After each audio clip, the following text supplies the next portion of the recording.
You are listening to Real Estate Today.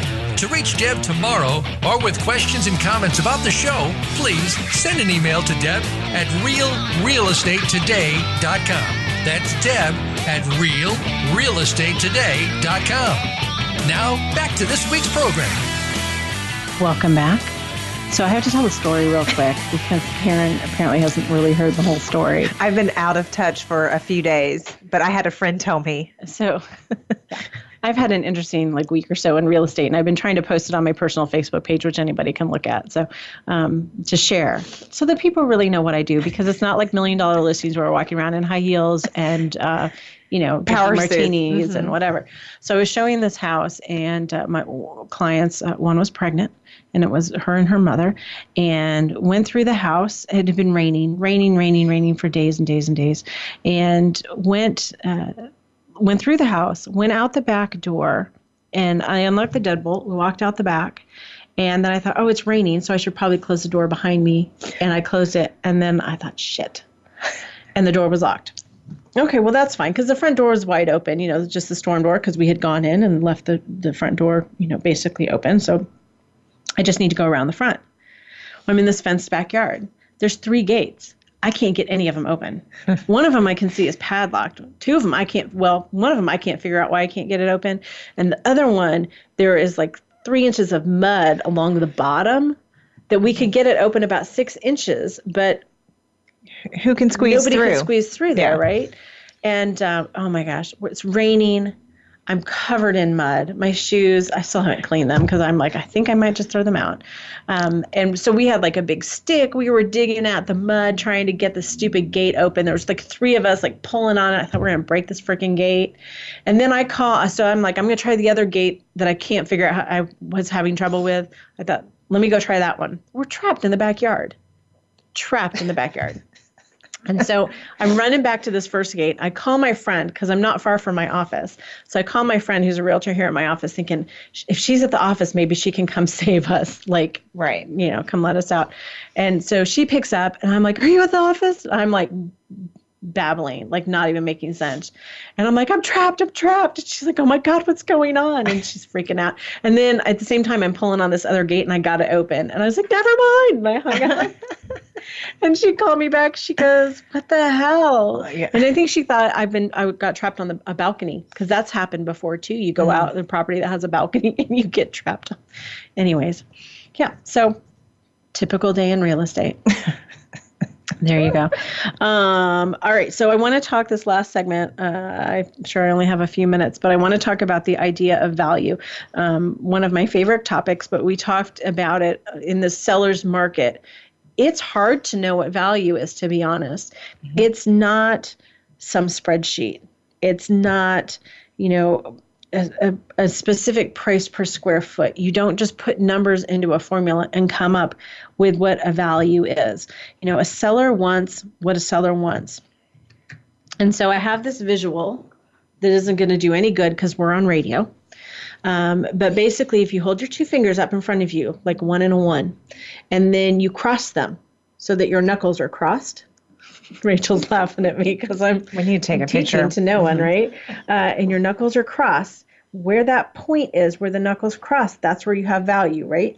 Your right hand is the buyer perception of value. Your left hand is the seller's perception of value. They each have their own perception of value. And when those points cross and they're the same, then you have value. So what my point is a really complicated way of saying that it takes 2 to tango, that you can't have value without a buyer and a seller. So when you're representing a seller as a realtor, a seller's deciding how much they want to list your house for, you're not determining value. You're just sort of creating a starting point, putting a guesstimate out there. It's almost like one of those Venn diagrams, where you have the 2 circles and where they overlap. That's where the area of value is. You can look up all these calculations and there's methods with cap rates and ARV, and I don't even know what half that stuff means. But if you're trying to buy or sell, it's not black and white. This is why Zillow is wrong all the time.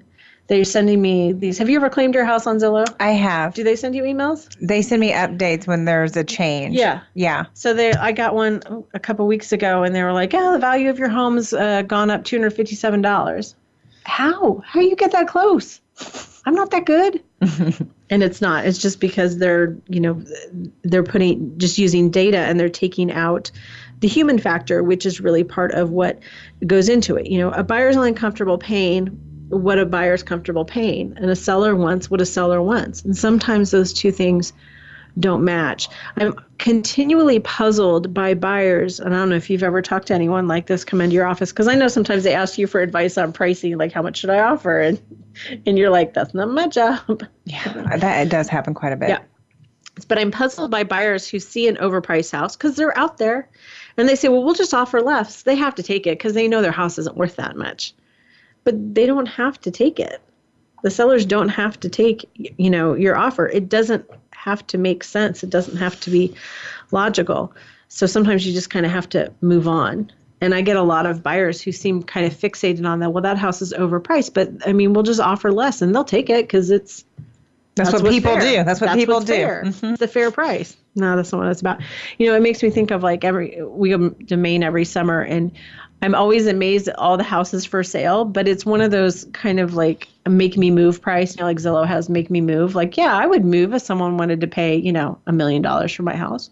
So when you go to these resort towns in the summer, everybody puts a for sale sign in their yard, because for the right price, yeah, you got the tourists out there. Sure, I'll sell for the right price. So sometimes you've got that stuff going on. And so you have to be just kind of realistic, and you have to make decisions. This goes for the buyers and the sellers. You make decisions that are best for you. That's what you can worry about, and that's what you can control. And you can't control what the other side is doing. So just because the seller's excited in a seller's market and the home is way overpriced, don't think as a seller or as a buyer that you can change their mind. And as a seller, the market's telling you something. If you are in one of the most popular neighborhoods in the county, and your home has been on the market for a month. Are you circling back to that other house? I am. Okay. I'm circling back. Then the market is telling you something, right? So you must listen. That's the other important part of value, is you have to listen.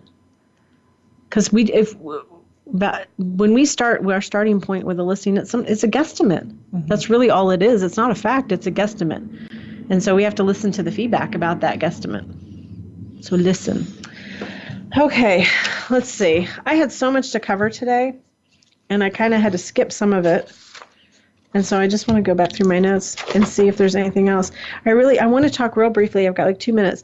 Sight unseen offers. There was an article that was on our Facebook page and got some comments from some of our Facebook followers that people are really making offers sight unseen because you've got that drama. If you're trying to relocate to another city and you can't spend 3 months there, you almost have to do sight unseen. And it's like really, really stressful. I had someone an agent come into my office, and she said, well, we're going to make an offer. It'll just be contingent on us seeing it next week. And I'm like, no, we're not doing that. I'm not taking that when I have other people who are walking through the house and actually seeing it. I'm not going to take a sight unseen offer A. But there are other options, and think about it. I had a client the other day, and she was saying something about not being able to get in and see the houses. And I said, well, maybe, she lives in Michigan. I said, well, I could always FaceTime you. Right. Or Facebook Live, or something like that. There are options that we could do on that. And they're like, oh, okay.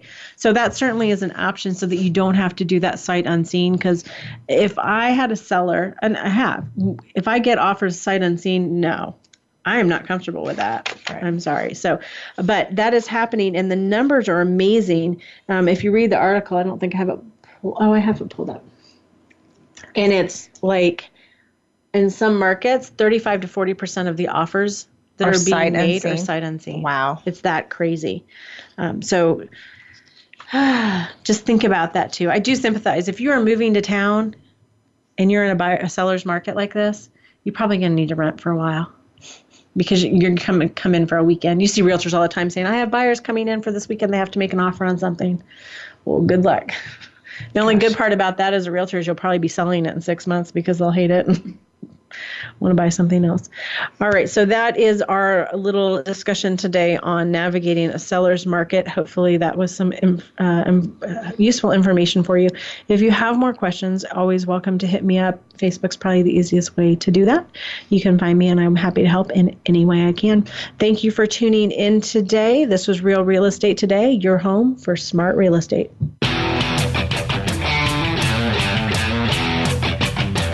Thank you for tuning into Real Real Estate Today. Please join your host, Deb Tomaro, for another edition every Tuesday at 12 noon Pacific Time, 3 p.m. Eastern Time on the Voice America Variety Channel.